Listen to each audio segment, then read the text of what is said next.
Hey everybody, it's your pal Drew Geraci, and I'm going to have a really interesting query to share with you. And if you have an answer to this mystery that has dogged me for 48 years, yes, I was around then. I was real little, and I got the comics bug bit me early, so I'm not 75 years old, okay? I act like it sometimes, the old get off my lawn thing. I have 3 books on Amazon exclusive that deal with a imaginary rock band called the Demands. They play in Pittsburgh bar and clubs owned by the Russian mob, and there's a lot of curse words, a lot of evil shit going down, curse words, all kinds of good, good healthy stuff. Okay, now let's turn to our Marvel Masterworks Volume 243 class. Okay, Mr. Dracy. Okay. I was going to use like original floppy. There's some kid imitating Cap. Doot. And that's what happens to him later. And at the end of that story, Cap, who had retired and became the Nomad, he just realized there are too many people imitating him, and he has a soliloquy about going back to being Captain America. At the total redraw there, a couple of these. These poses are always kind of wacky, but Frank Robbins wasn't. I mean, he did newspaper adventure strips, like really good ones, like kind of like Terry and the Pirates and the older ones. I can't remember the titles of, but ill-suited for Marvel Comics. He wasn't a Marvel house style kind of guy. He took a lot of shit for it.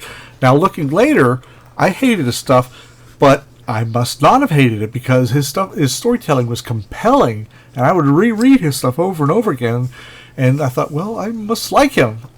So, I just drink that in. Amazing. Gil Kane, John Romita cover.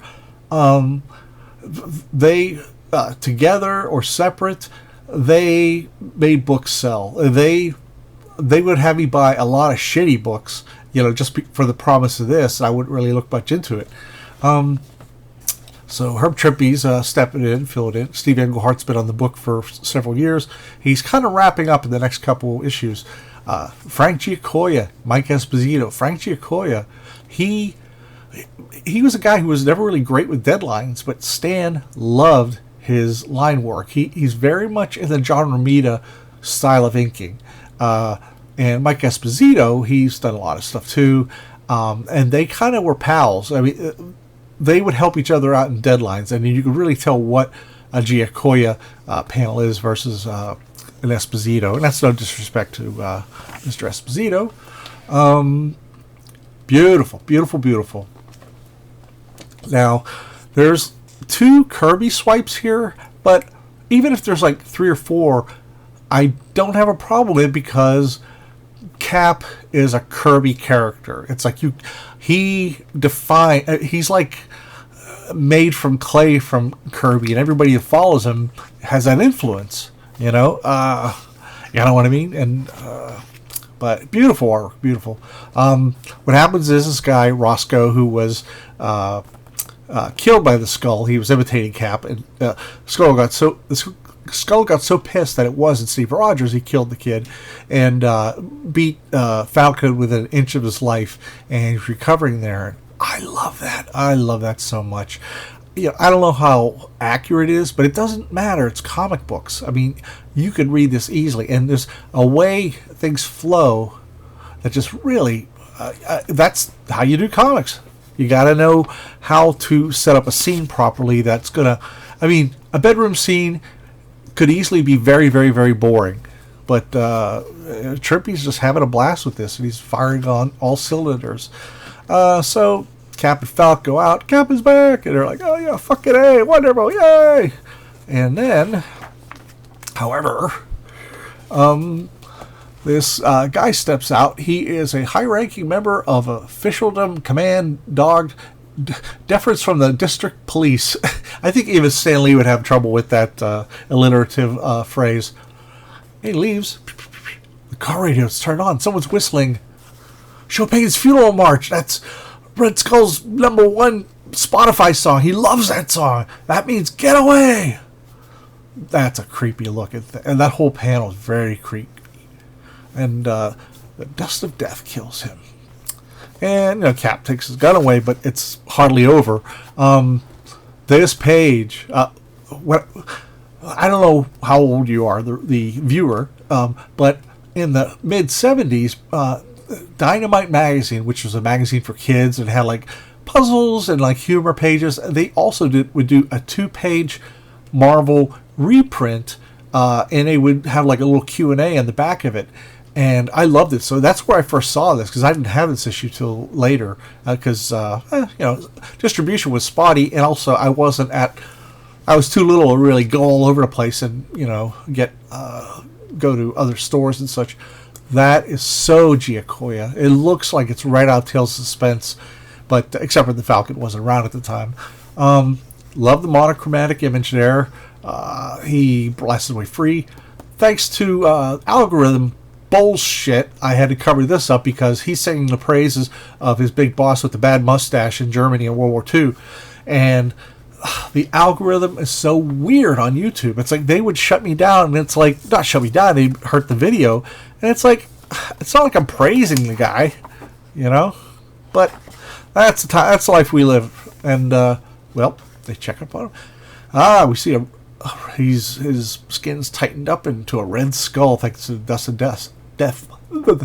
And this may seem familiar to DC fans as Joker's, when he had a spray that would turn them, he would kill people and leave permanent grins on their face, like really big grins.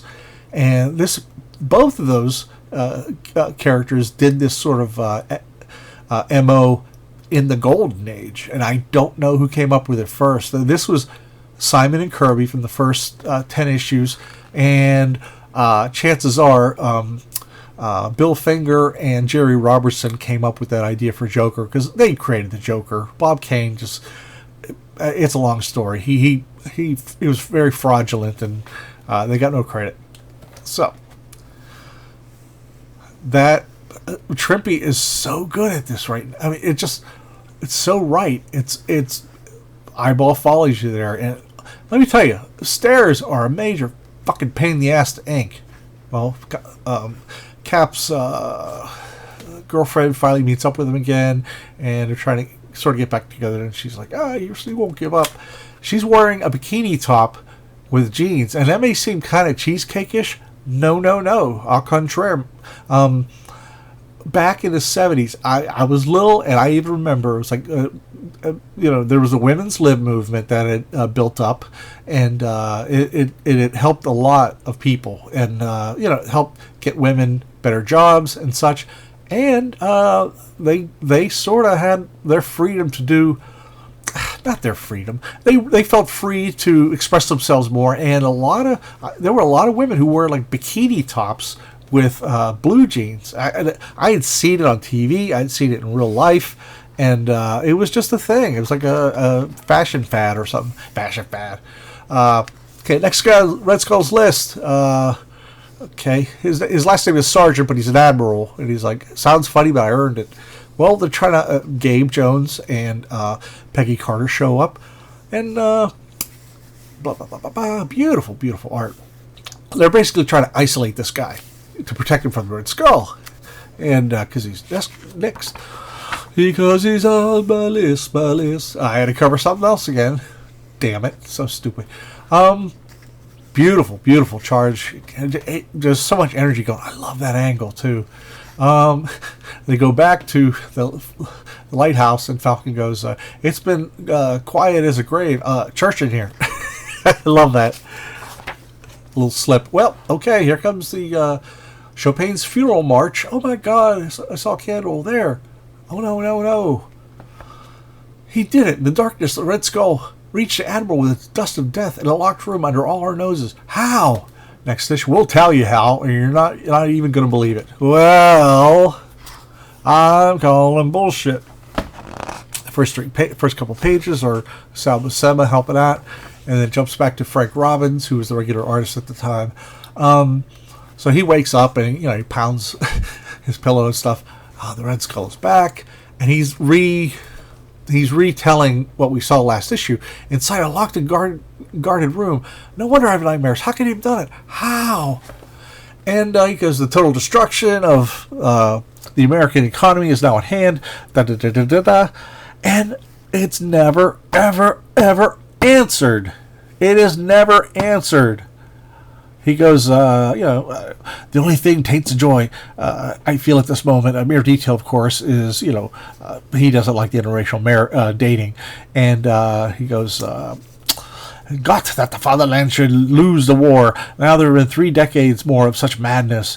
And la la la la. So there is no friggin' explanation. But there is an explanation since his last appearance, 30 issues prior, where the 5th sleeper showed up and he saved himself. So, but it's just so dumb. It's like he's talking about how he got back to doing things, terror in my name, blah blah blah. This time of Hansel I can't lose. Yeah. Fool. No one questions me. So it goes on, and they go to the next victim on the list. It is never, never, never answered. Never. I worked briefly with Steve Englehart on Legends of the Dark Knight, like 109, 110, and 111. And I actually called him as a fan. And he was very kind and nice about, filling in my goofy-ass fanboy questions. I had forgotten all about this. And I guess Steve did at the same time, too. And Steve's a really good guy. But this is never, ever answered. I assure you, underneath this, there's no answer. And it's never brought up again. So they try and rescue one guy. He gets his pipe, and oof, the pipe. Now, in a confusion, they switch his pipe. Now, here's the thing. That other guy who died prior, he did not have a pipe. He didn't smoke. He didn't do anything. He was just in this lighthouse. So if you have this book at home, read it. And please let me know what's going on. I don't know what's going on. I'm so confused. I've read this over and over again. And I like to think my reading comprehension is pretty good enough to figure out if something's spelled out or not.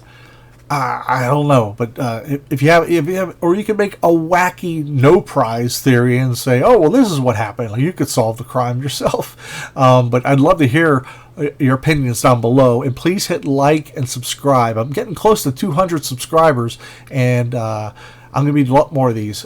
That's it for now, and hey, keep reading comics, and buy my books on Amazon. Take it easy.